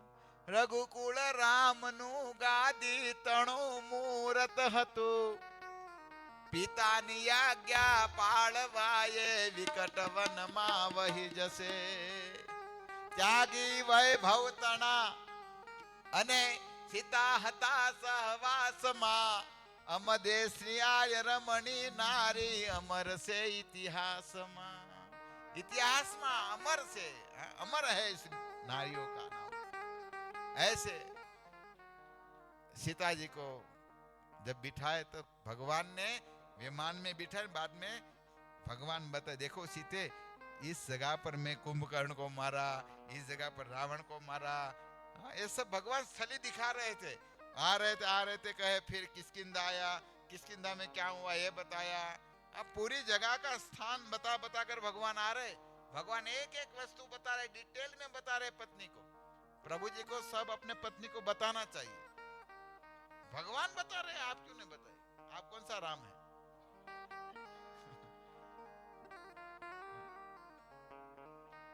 तो यहाँ पर सब बताया हुआ है, वर्णन किए कि यहाँ यहाँ मैंने ये लीला किया था, यहाँ इस पंछी को मैं पूछा था, इस हरण को पूछा था, आप जब गुम हो, सब भगवान ने बताया है। आप वाल्मीकि रामायण पढ़िए, लिखा हुआ है। योग वशिष्ठ रामायण में भी ये सब वर्णन लिखा है। तो ये सब योग वशिष्ठ रामायण है जिसमें वशिष्ठ जी और राम जी का संवाद है। तो बहुत सुंदर कथा है, क्योंकि रामायण बहुत है। राम कथा सतकोटि अपारा, करोड़ों रामायण है। एक रामायण ऐसी है, इस रामायण में भगवान वन में ही नहीं गए। लो, एक बार भगवान जब वन में निकले ना, तो वन में निकले एक ऋषि संत कथा, राम कथा मतलब पढ़ रहे थे, और पढ़ रहे इतने रो रहे थे। जब राम का वनवास लीला आता था ना, तो पढ़ ही नहीं सकते, इतना रो रहे थे। तो भगवान राम ने पूछा, बोले भाई तो संत आप महाजन क्यों रो रहे? बोले प्रभु आप जब वन में जाते हैं ना, वो प्रसंग में सुना नहीं जाता है। तब भगवान ने एक रामायण प्रकट किया, देखो इसमें मैं वन में नहीं गया हूं, ये पढ़िए। ऐसी रामायण अनेक है, भगवान है। तो इसी तरह यहाँ पर बता रहे, फिर जाकर फिर सीता जी को फिर भारत आया ना, तो यहाँ पर भगवान ने शिव जी की पूजा किया है। रामेश्वर में सीता जी के साथ भगवान ने पूजा किया, और पूजा करने के बाद भगवान आगे पंचवटी होकर फिर भगवान कहाँ पर आए? चित्रकूट। चित्रकूट में तो रुके थे, सीता जी साथ में थे, और बाद में आगे आए, और तब अभी उत्तर प्रदेश की बॉर्डर में आ गए। और कहाँ आ गए? प्रयागराज में आ गए। अभी तो अयोध्या पूरा नजदीक है। और प्रयागराज आए तब भगवान श्री राम ने पुष्पर को नीचे किए, पुष्पक विमान को बोले नीचे करो, और हनुमान जी को कहे आप जाइए, जल्दी जल्दी अयोध्या में जाइए, और अयोध्या में जाकर सबको शांत बना दीजिए, क्योंकि अभी पहुंचते पहुंचते सूर्य ढल जाएगा, क्योंकि अभी बीच में कई 2-3 स्टेशन लेना है राम जी को। और मानो मैं एक घड़ी भी मैं लेट हुआ तो भरत जी का मैं मुंह नहीं देख पाऊंगा, क्योंकि भरत मेरे विरह में प्राण त्याग देंगे। राम कह रहे भरत मेरे विरह में प्राण त्याग देंगे, इसलिए आप जल्दी जाइए। हनुमान जी को भेजे है, पुष्पक विमान नीचे किए। तब यहाँ पर बात चर्चा हो रही थी, यहाँ पर जहाँ भरद्वाज जी के आश्रम पे थोड़े रुके, क्योंकि भरद्वाज जी बहुत राम के प्रेमी थे। भरद्वाज मुनि बसहि प्रयाग, राम प्रीति अति अनुरागा। राम के बहुत प्रेमी भक्त थे भरद्वाज जी। तो यहाँ पर सब चर्चा होने लगी। तब क्या हुआ? भगवान श्री राम ने जो लीला किया है, इस लीलाओं का गुणगान गाने लगे हैं। तब भगवान ने कहे प्रभु, यहाँ पर विभीषण ने कहे प्रभु आप तो अनंत है, आप सब लीला बता रहे हैं, मुझे एक प्रश्न है। मुझे एक प्रश्न हुआ है, और प्रश्न है लंका के युद्ध भूमि में जब अहि रावण, 3 रावण थे, आपको पता है, अहि रावण, मही रावण और रावण, ये 3 रावण थे। इसमें एक जो अहि रावण था, वो अहि रावण एक भगवान श्री राम और लक्ष्मण जी सोए थे, तब इसको लेकर पाताल में नीचे चले गए थे। तो विभीषण ने कहा, प्रभु ये अहि रावण को मारना आपको कौन सी बड़ी बात है, आप तो इसको मार सकते हैं, और आप तो वजन भी इतना बढ़ा सकते हैं, आपको कोई हिला भी नहीं सकते हैं, तो आप ऐसे क्यों इसके 5 चले गए, पाताल में कैसे चले गए? आप तो ऐसे है, मया अध्यक्षण प्रकृति सूर्यते चराचरम, आपकी भिगुटी हिलने से सब हो जाता है, प्रलय हो जाता है, तो आप कैसे चले गए? तब भगवान कहे, मैं मेरे भक्त हनुमान जी का यश बढ़ाना चाहता था, क्योंकि हनुमान जी ने इतनी सेवा किया है ना, इसलिए मैं यश बढ़ाना चाहता था। और फिर हनुमान जी यहाँ पर गए और पाताल में अहि रावण को वो मारते हैं हनुमान जी, और यहाँ पर हनुमान जी के ये भी लीला है, और हनुमान जी के एक पुत्र के साथ युद्ध होता है। आप देखो भारत का इतिहास देखो, अभी आप कोई बोले हनुमान जी का पुत्र था तो लोग पागल ही समझेगा ना, विवाह तो किया नहीं था तो पुत्र कैसे हो गया? आप हनुमान जी का पुत्र है या नहीं है, पता है आपको? पता है? किसको पता है? क्या नाम है? मकर ध्वज। एक ही जगह पर पूरा भारत में हनुमान जी का पुत्र का एक ही जगह पर मंदिर है, और ये कहां पर मालूम है? द्वारिका में। द्वारिका में एक जगह का नाम है डांडी हनुमान। क्या नाम है? डांडी हनुमान। यहाँ पर एक संत हो गए प्रेम भिक्षु जी महाराज, आप नाम सुने होंगे। तो प्रेम भिक्षु जी महाराज को हनुमान जी सपने में आए और कहे, मैं और मेरा पुत्र यहाँ पर दोनों है, हमारा जीर्णोद्धार जमीन से निकालिए। तो यहाँ निकाला हुआ है, हनुमान जी और इसका पुत्र का मंदिर है, डांडी हनुमान। क्या नाम है? द्वारका में आप जाएंगे ना, तो द्वारका में भेट द्वारका है, बेट द्वारका नहीं, क्या नाम है इसका? भेट द्वारका है। हमारे गुजराती में बोलते बेट द्वारका गया था, बेट नहीं है वो, हाँ वो भेट है। भेट इसीलिए है, यहाँ पर इस जगह पर सुदामा और कृष्ण का भेंट हुआ था, इसलिए नाम क्या हुआ? भेट द्वारिका। और हमारे गुजराती में बोले बेट द्वारका गया था। और नाम का अपभ्रंश में क्या कर देते पता नहीं। तो भेट द्वारका नाम है। तो यहाँ पर ये मंदिर है, ये बात आ रहा तो मैं आपको बता रहा हूं। तो हनुमान जी और इसका युद्ध हुआ था, तो बोले ये पुत्र कैसे हो गया? हनुमान जी जब लंका में पहली बार आए और हनुमान जी को पूंछ में कई तेल और कपड़े लगाकर इसका पूंछ जलाया था, और तब फिर पूंछ, क्योंकि हनुमान जी है तो भाई भगवान के भक्त है, लेकिन शरीर तो पशु है ना, जैसे बंदर का है ना, तो पूंछ में इसका प्राण होता है, प्राणी होता है ना, इसका प्राण किस में होता है? पूंछ में होता है। तो इसका शरीर बहुत जलने लगे, पूंछ बहुत जलने लगे, और तब कहते हैं इतना पसीना हुआ, और पसीना एक समुद्र में गिरा, और एक मछली ने उस हनुमान जी का पसीना पी लिया, हाँ वो बूंद पी लिया, और इससे पुत्र हो गए, और इसका नाम क्या हुआ? मकर ध्वज। अब भारत का इतिहास तो देखो कितना इतिहास है, कोई पुरुष कोई स्त्री, हाँ न मैथुन, ऐसे पसीना से पुत्र बनता है। ये देव पुरुष की लीला है भाई, इतना पवित्र उज्जवल इतिहास है। तो इसी तरह हनुमान जी का गुणगान गा रहे थे, भगवान श्री राम बोले मुझे तो हनुमान जी का ही यश बढ़ाना था। तब हनुमान जी कह रहे, प्रभु इतना मेरा यश मत गाओ। और बात हो रहा था ना पुष्पक विमान में, मुझे पता है मेरी शक्ति मेरे बल क्या है, मुझे पता है। जब आपने एक लिंग स्थापना कर दिया रामेश्वर, और मैं भी एक लिंग लाया, शिव जी का लिंग लाया, फिर पूंछ से उठाना चाहता तो मेरी पूंछ लंबी हो गई कि, लेकिन आपने जो लिंग की स्थापना किया वो उठे नहीं। मेरे में कुछ शक्ति नहीं, हो तो आप ही है, इसलिए हमारी शक्ति है। इसी तरह बात हो रहा था। तो फिर हनुमान जी तो गए, कहाँ गए? अयोध्या। और यहाँ से भगवान पुष्पक विमान निकले हैं। और कथा ऐसी मिलती है, भगवान सब निकल रहे थे अयोध्या से, तो त्रिजटा नाम की एक असुरी थी, आपको पता है ना, त्रिजटा, सीता जी का बहुत सेवा किया। वो त्रिजटा है ना, वो विभीषण की पुत्री है।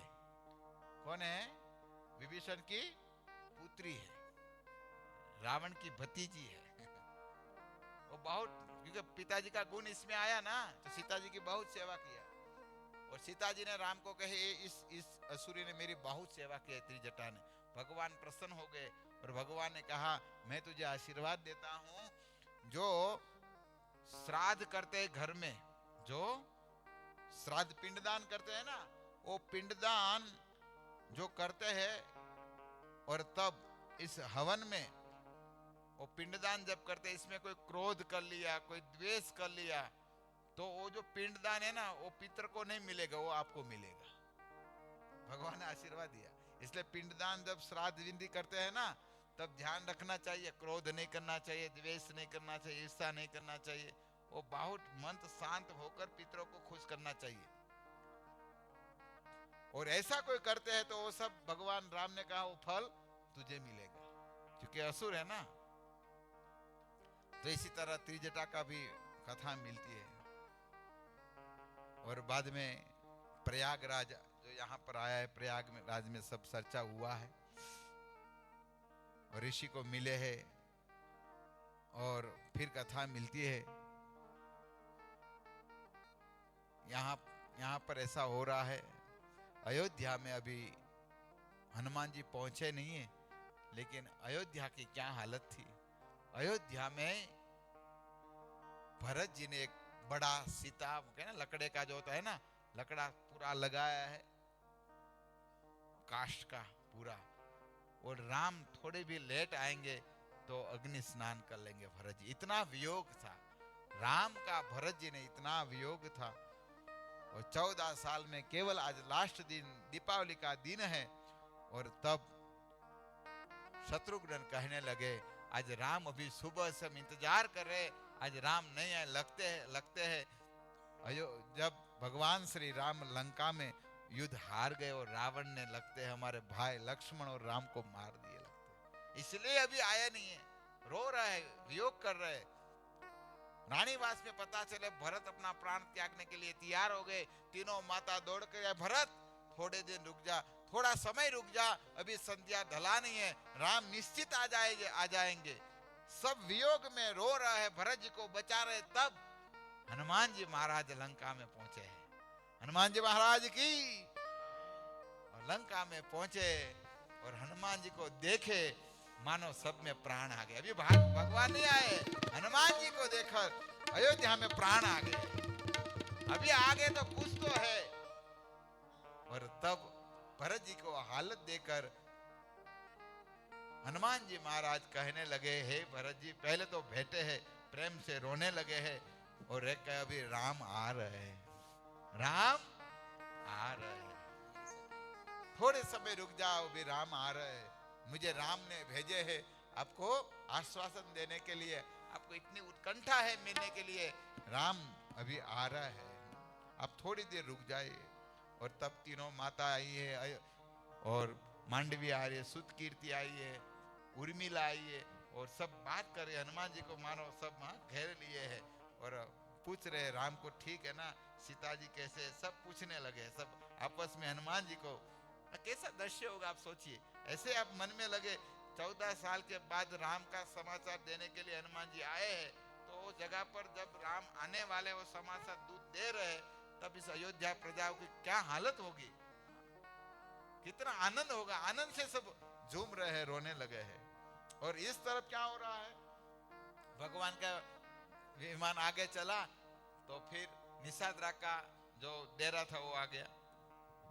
और यहाँ पर गंगा के पास भगवान ने बोले, यहाँ विमान फिर नीचे करो, क्योंकि बोला केवट ने कहा था ना, पिछली साल सुना था ना आपने,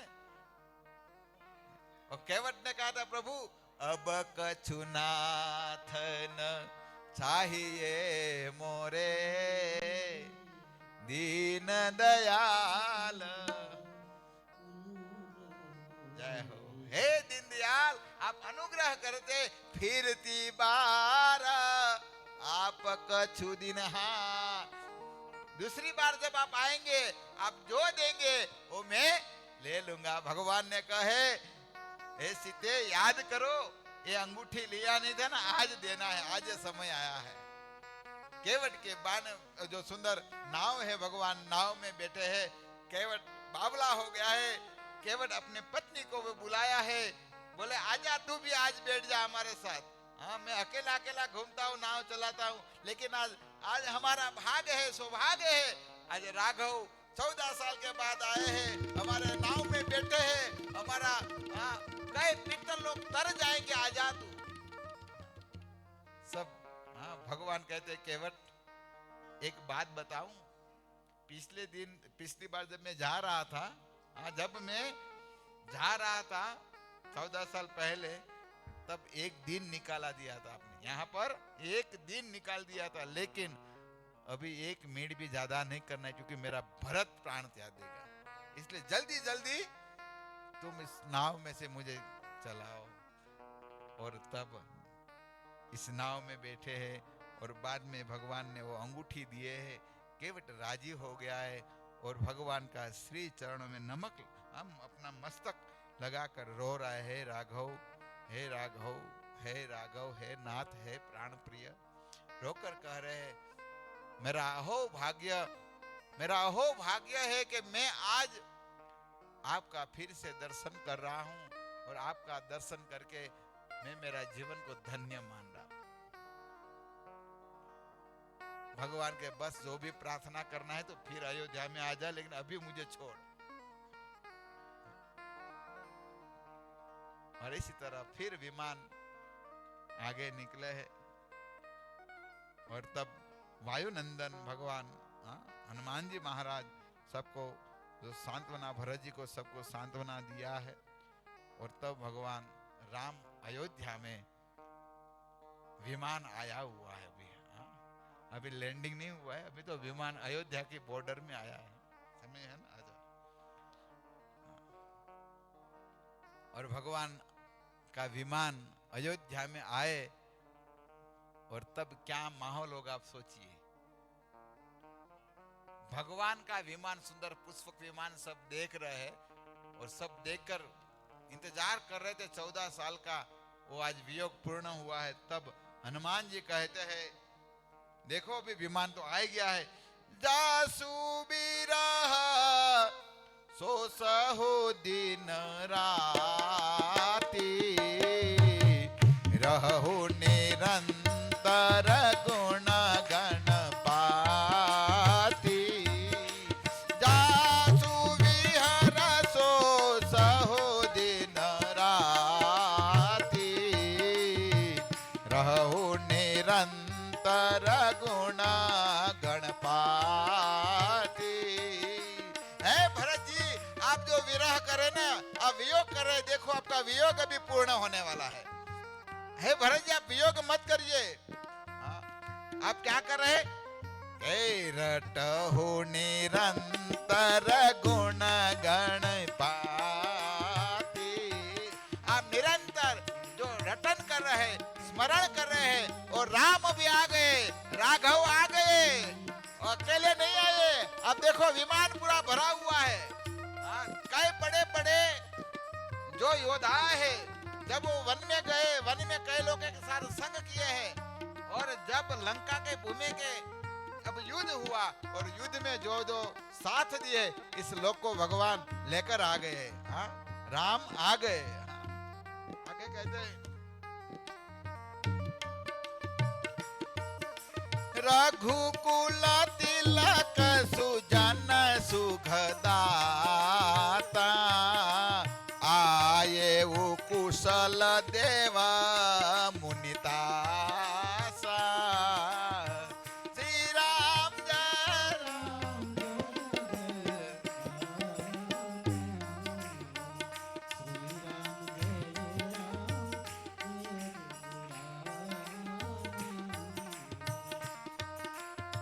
कहते हैं रघुकुल तिलक सुजन सुखदाता। रघुकुल के तिलक, हनुमान जी कहते हैं रघुकुल के वो तिलक सुजन सुखदाता, सब लोग को सुख देने वाला वो राम आए वो कुशल देव मुनितासा। कहते भगवान राम का विमान आ गया ना, हनुमान जी की आंखों में भी आंसू आए हैं और पूरे अयोध्या रो रही है, विरह में रो रही थी। आज कुशल भगवान राम आ गए तो ये उत्साह में भगवान का सुख देखकर रो रहे, भगवान को देखकर रो रहे। हाँ? एक रोना होता है वियोग का होता है और एक हर्ष का होना होता है। आज हर्ष राम आए ना तो हर्ष से रो रही अयोध्या की प्रजा। और कहते हैं जब राम आए तो कौन कौन आ गए? देवता लोग आए, सब देवता लोग आ गए। और फिर कौन? मुनि, जितने भी भारत भर के ऋषि मुनि थे, ये ऋषि मुनि सब अयोध्या में आ गए। हनुमान जी ने ऐसा कहा है, हे भरत जी, भरत शरण सिरु भाई, तुरंत गए वो कपि राम पाहि। भरत शरण सिर नाई, तुरंत गए वो कपि राम पाहि। जय हो श्री राम, जय राम, जय जय राम।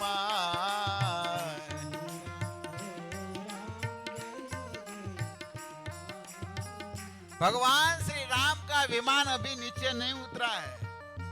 अभी तो भगवान अयोध्या का नगर का वर्णन करेंगे, लेकिन आज तो संभव नहीं है, अभी 5 मिनट केवल है। लेकिन राम अयोध्या में आ गए। अयोध्या में हनुमान जी फिर तो वायुपुत्र है ना, उड़े उड़कर तुरंत फिर विमान में बैठ गए। हनुमान जी बोले अभी आपका संदेशा पूरा हो गया है, लेकिन राम से मैं थोड़ा दूर नहीं जाऊंगा। फिर हनुमान जी विमान में बैठ गए। इसलिए कहा है भरत जी के तो पास थे ही, और फिर तुरंत गए कपि राम पाहि। कपि मतलब हनुमान जी महाराज। हनुमान जी तुरंत राम के पास गए और राम जी को कहे अभी मैं कुशल सबको बोल दिए है, अभी आपको जो जो वर्णन करना है वो वर्णन करिए। नंदी गांव में आनंद है, क्योंकि ये जो लीला हो रही है ना, ये अयोध्या में हो रहा है। लेकिन अयोध्या के 7-8 किलोमीटर एक जगह है जिसका नाम है नंदी गांव। भगवान श्री राम जब वन में गए ना, और बाद में भरत महाराज भी कहाँ रहे थे? कहते वो अयोध्या में नहीं रहे थे, वो अयोध्या के दूर जो जंगल था जिसका स्थान था, इसका नाम है नंदीग्राम। तो भगवान पहले विमान अयोध्या में कहाँ उतारेंगे? भरत जी के पास उतारेंगे। तो मानो नंदीग्राम के पास भगवान का विमान अभी घूम रहा है, और घूमते घूमते भगवान अभी सबको बताने वाला है। भगवान सबको अयोध्या का दर्शन करा रहा है। मानो क्या क्या कर रहे, थोड़ा झलक दिखा दो, फिर कल करेंगे वर्णन। पुनि मंदिर महबात जनाए, आवत नगर कुशल रघुराए।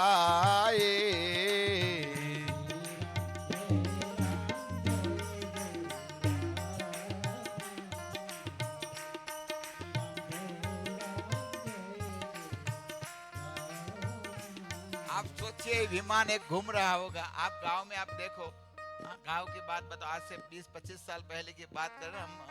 हम भी इसमें आ गए, छोटे छोटे थे तो हेलीकॉप्टर आते तो देखने के लिए टेरेस पर जाते थे गांव में, जहाँ टेरेस पूरा देखने के लिए। ये विमान पहली बार आए, अयोध्या में आ रहा है, और राम 14 साल बाद विमान आ रहा है। आप सोचिए, विमान ऐसे चल कर गए थे ना भगवान, और विमान में बैठ कर आए, आप सोचिए। और तब अयोध्या के जितने प्रजा थे वो सब अटारी पर आ गए, बाहर आ गए, राम का पुष्प विमान को देख रहे। देखो हमारा राम, राघव, वो देखो हनुमान जी, हमारे ठकुरानी सीता जी है, ऐसा बोल रहे थे। ऐसी तरह कुशल थे, सब आनंद में थे। सुनता सकल जननी उठी धाई, कही प्रभु कुशल भरत समुझाए।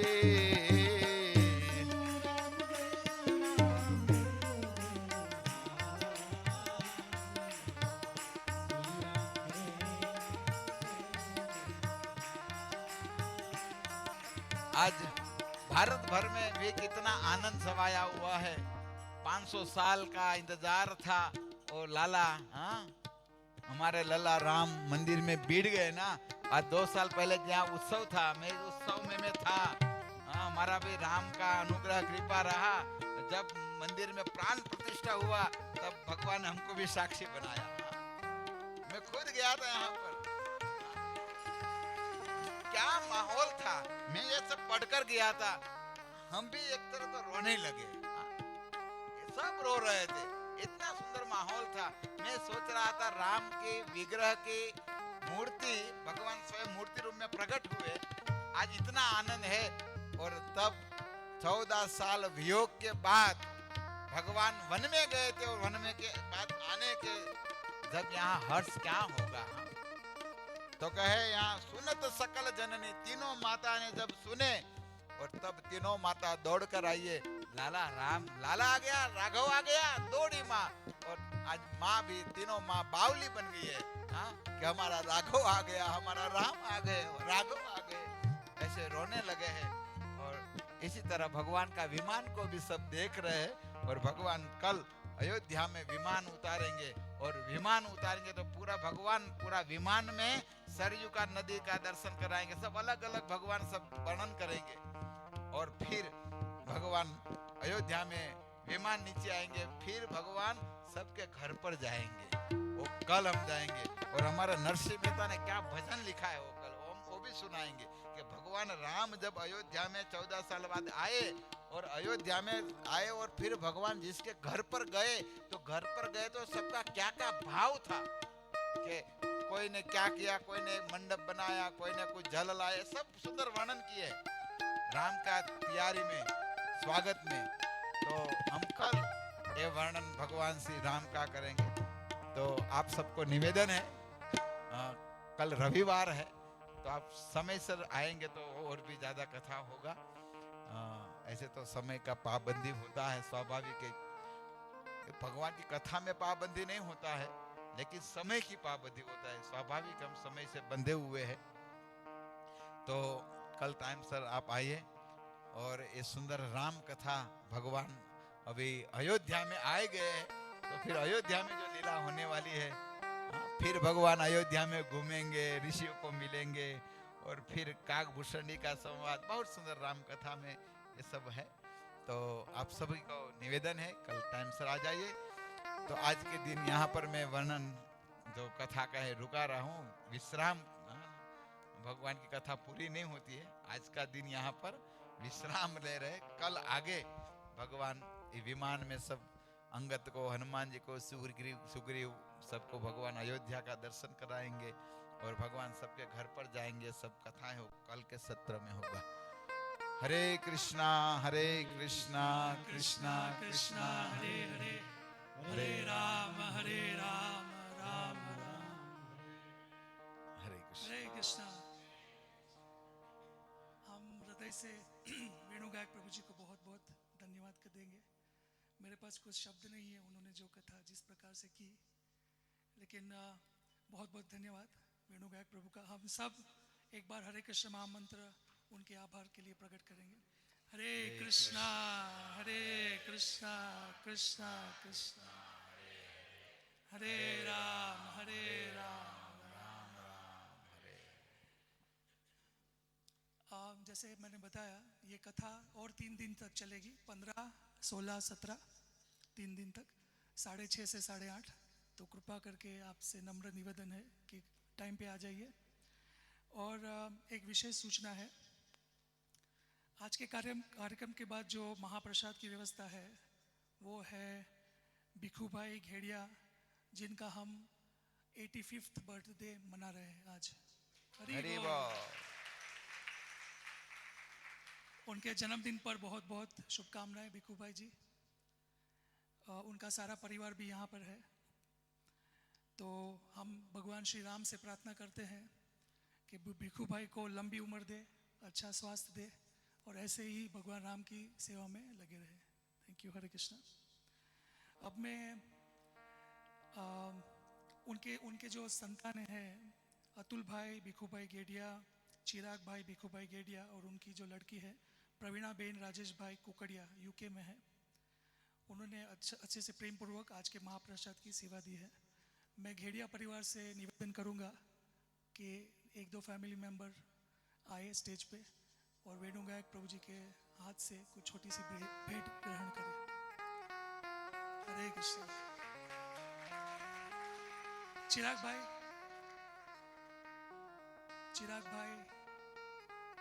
क्या गया?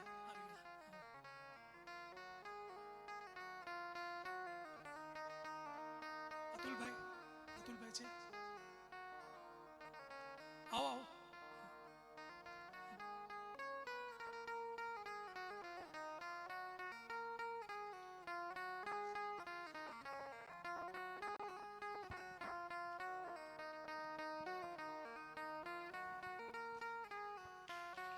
कृष्णा हरे कृष्णा कृष्णा कृष्णा हरे हरे, हरे राम हरे राम। आओ राम हरे हरे, आओ तुम हरे आओ। कृष्णा कृष्णा कृष्णा हरे हरे, हरे राम राम राम।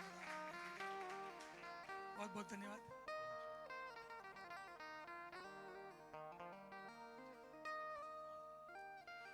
તો ઘેડિયા પરિવાર તરફથી આજે રામકથામાં સુંદર પ્રસાદ આપ્યો છે. વાસ્તવમાં આ એક સૌભાગ્ય છે કે અમારે ભીખુ દાદાનો કેટલામો જન્મદિવસ? 85. 85. જય હો. તો એના પરિવાર દ્વારા એક સુંદર આ બધા ભક્તોને પ્રસાદ આપ્યો છે. એ બદલ ઇસ્કોન નેहरू भी એના આભાર વ્યક્ત કરેंगे. महामंत्र से हरे कृष्णा कृष्णा हरे हरे, हरे राम राम राम। अने और किसी को अगर ये 3 दिन के लिए प्रसाद का सेवा देना है तो कृपया करके मुझसे मिले, मैं आपको गाइड करूँगा। Thank you. तो आप सबसे प्रार्थना है कि अभी नीचे प्रसाद है सबके लिए, आप कृपा करके नीचे प्रस्थान करें और प्लीज़ प्रसाद लेके जाइए। हरे कृष्णा हरे कृष्णा। इस ग्रेस वेणु गायक प्रभु की, श्रील प्रभुपाद की। कीर्तन करो 2 मिनट ऐसे, क्या बता निकल जाए।